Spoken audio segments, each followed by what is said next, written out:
If I were starting an esthetician business in 2026, knowing what I know now, this is exactly what I would do. Guys, I'm gonna share with you no BS, no fluff, and things that have actually gotten me true results in the past. If you're new to this channel, my name is Elizabeth Steffen. I am a licensed esthetician, spa owner, and I'm actually a skincare formulator and trying to be a YouTube star apparently. But guys, I'm going to share with you in this video years of experience and what I would do moving forward, because let's be real, this economy that we're in is really freaking weird.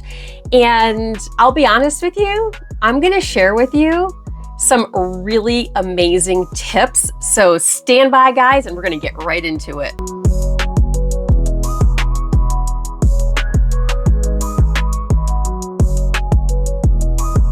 Number one, I would actually choose a high demand service with a low cost startup and a service that isn't overly marketed in my community. And why would I do this? One, I want to keep my expenses down. Two, I want to do a service that a lot of people are actually looking for and wanting to go get done. And three, I want to do a service that a lot of people aren't doing. So for me, when I opened up my business many years ago, I decided I really wanted to focus on waxing, specifically Brazilian waxing. The reason why is I knew so many people liked waxing. I responded really well to waxing is one of the major reasons why I got into skincare and to be an esthetician. And three, I knew people who made a ton of money at waxing. And I also knew that it was very inexpensive to get started. Brazilian waxing has a low product cost. It has repeat business because a lot of people want to keep up with their service because it gives them the results that they're looking for. And I also wanted something that was scalable. Yes, scalable. So what I mean by scalable is, can I repeat it at a greater level? Can I hire and train people to do it with ease and efficiency? Three, I think this is the third point, is can I cut expenses as I grow? So what does that mean? So for instance, I wanted to be able to do a service where I know I can get bulk discounts. Because let's be real, when we're ordering wholesale skincare products, you're pretty much getting everything at half the price, half the retail price. And things are only really going up. But a lot of times when you are working with waxing suppliers and manufacturers, they will often have bulk discount prices. Now, I'm actually building out another sections of my business, and I wholesale wax. I have it made for my own business, and now I'm wholesaling it. And what I did was, if you buy like one can, it's like $32 right now. If you get a case of wax, that $32 goes down to $27. And my wax is actually a double size can. So I created a wax in a size that is scalable, one for my business and two for other businesses. So it's cheaper when I buy in bulk. It's going to be cheaper for you when you buy in bulk. So if you can create a service on your menu where you can cut the expense of doing that service, that's really wise business advice.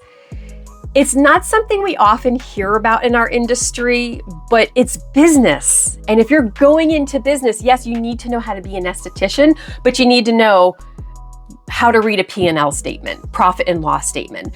And so one of the things that I'm always working on in my business is how can I cut costs? So you can go ahead and do market research in your area. Like, what are people doing? What aren't people doing? If you type in hydrofacial, how many people are offering it? That's a high cost service to do. So there's less people doing it.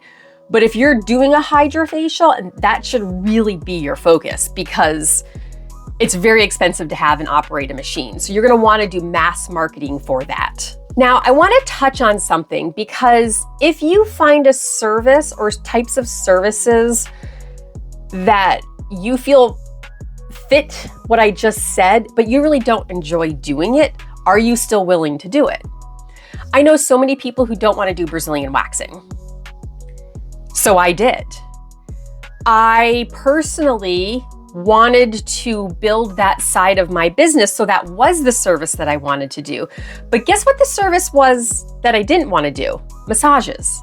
So as a massage therapist, I knew I was going to be in high demand. All I had to do was be like, hey, I'm doing massages now. I opened up a new spa.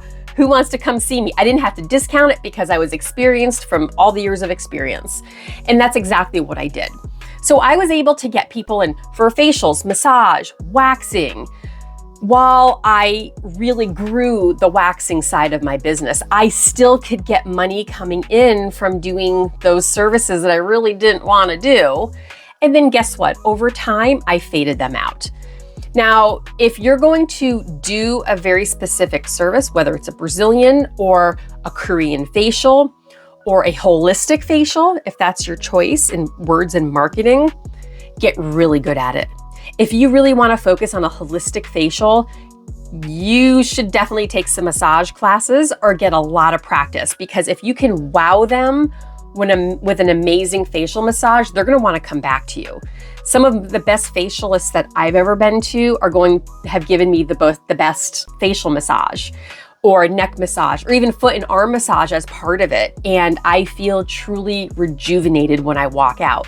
So no matter what you do, if you're going to be a waxing specialist, get really good at it. Like, get some training, guys. You know, I've got an online Brazilian wax course. If you've never done waxing, I'm going to be launching waxing videos on my YouTube channel, and get really good at it. Watch as much as you can. Go to a professional for some training, and just get really, really good at it. And then you can do like a launch sequence, getting into it, like half price, for Brazilian waxing for like maybe your first 3 months in business as a launch strategy. That's all going to be really good stuff to do, because it can give you a higher amount of people to work with and to perfect your skills and your craft in what you do. The second thing I would do before opening up a business is I would have client retention strategies in place. What does that actually mean? It means you're already set up to rebook the people that have already been in your door, to get them back in consistently. You don't want to miss this one. If you're already in business and you don't have client retention strategies, you're on that rat wheel of, I don't know what to post on social media anymore. If you're not sending out regular pieces of content to your existing clients, then you are missing out on an amazing and more affordable opportunity that requires less work and less stress to get those people back in your door. You've already spent the money, spent the time, the effort to get people in the door. And if you don't have your certain systems in place, then you're just setting yourself up for failure. Now, I'm going to give you a quick tip for the number one thing that you should absolutely be doing. You should absolutely be having a client intake form that collects their personal information, meaning their phone number, their email address, their home address, and ask for permission to send them emails. And make sure you keep those papers, or you can have it on digital as well, so you can send them information. Now, of course, I do have a retention master course. Link is in the description. And in that course, I've got like 13 modules on all the things that it takes or more to get clients to keep coming back to you. I've got all these different strategies, everything from email marketing, how to get Google reviews, following up with your clients, what it's like for a client to walk through your door, because you absolutely want to have a clean environment. All that kind of stuff really matters when you're running a business. So number 2 is have a bunch of systems in place before you even open up your doors, because you don't want to lose one day of not being able to collect your client information, because that one client that you didn't collect that information on could have been a $10,000 client or more. And that makes all the world of a difference when it comes to your bottom line. All right, tip number 3 is be prepared to work all the time. If you are starting a business, or you just have a newer business and you don't have a lot of clients right now, And especially in this economy, be prepared to work a lot. You have so much to figure out. I'm hoping that there's things in this video that's going to speed up the process. Like tip number 2, have a client intake form. That is huge. And send a thank you card to all new clients. Okay, there's another really great tip for you. But with tip number 3, expecting to work all the time.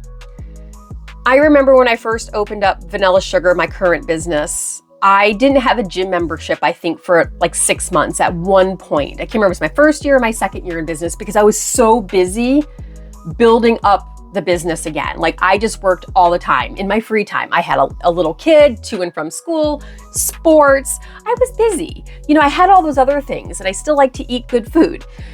But I realized how much work it actually takes to build a business, building a website, creating content. It's never ending. You're not done. You always have to be marketing your business. And at first, just be prepared for that because the reality is if you're not putting in that effort, the person down the road might be. And the person giving maximum effort can get more maximum results. And in the end, it is competition from that person down the road. I do like competition. I like friendly competition. And you know what? I'll be honest, guys, I have no problem out marketing my competition to drive more business into my business. I have employees. I have to pay their salaries. I want to make them a good living. And I take pride and I have loyalty to those people. So yes, I am going to work really, really hard at all my client retention strategies, my client attraction strategies to make sure that I am winning in business.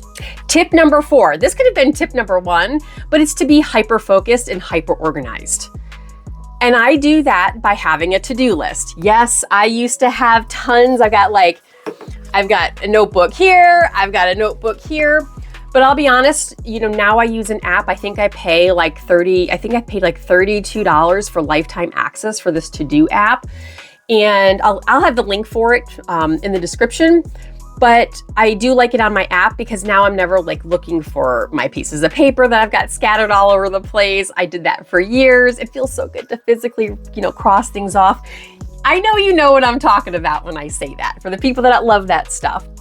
But having the to-do app keeps me hyper organized because I can drop and drag. I don't have to keep rewriting things over and over. And it's very easy for me to prioritize my list with less effort. And when you are hyper organized, it's going to keep you really focused on what your true goals are, because when you actually write it down, on a to-do list, what are your top 3? What are your top 5 things that you can cross off for the day? My to-do list probably has 80 things on it. And there's certain things that do have due dates on them. And then there's things that don't have due dates on them. And I'll be honest, the things that I don't end up putting due dates on usually will never get done. And the reason why is because more and more things keep coming up on my to-do list, and fires that I have to put out at my spa. Yesterday we had a flood and I was walking out the door. So I lost 20 minutes of time. 20 minutes can be a lot of time for some people. It's really amazing what you can do in 20 minutes. But nonetheless, I love my to-do app. So go ahead and get yourself one of those and learn to get super organized. Tip number 5 about what I would do if I was starting an esthetician business in 2026 is I would build my website before I even opened up my doors. The reason why is a website is going to help you get found on the internet. All right, guys, ladies, mostly ladies watching this video. If you are on the rat wheel of social media, I am here to tell you, you do not have to be. The top people in the industry, a percentage of them, most of them, they're going to have a strong social media presence, most likely, but I guarantee you that most of them are going to tell you that's not how they built their business. Social media absolutely has its place. It has certainly helped my business many, many times over.